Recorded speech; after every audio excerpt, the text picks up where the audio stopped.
Salve, amanti di azzurre.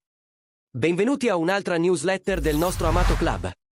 Prima di addentrarci nelle ultime notizie che stanno facendo scalpore, non dimenticate di lasciare il vostro like, di iscrivervi al canale e di attivare la campanella per non perdervi nulla.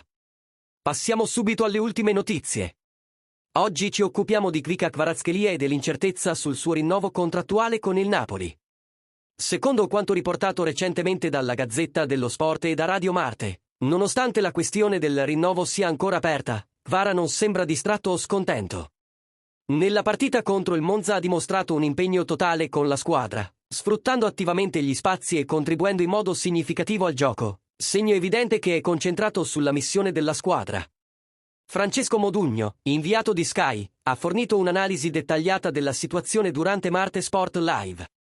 Ha sottolineato che, nonostante non ci sia ancora un accordo sul rinnovo, le trattative sono ancora aperte ed entrambe le parti, Kvara e Napoli, stanno cercando di trovare un compromesso.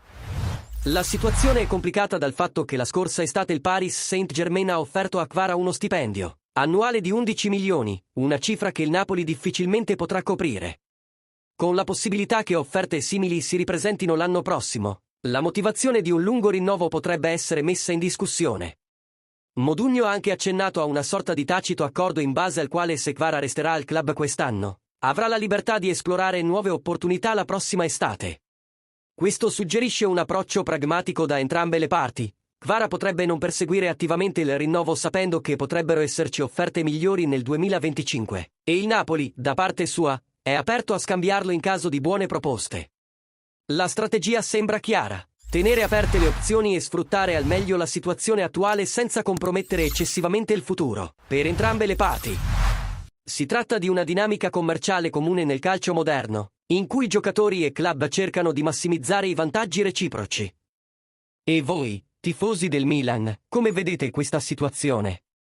Pensate che il Napoli stia gestendo bene la trattativa con Kvara?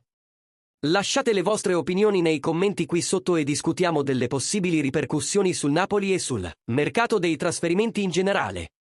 Non perdetevi i prossimi aggiornamenti.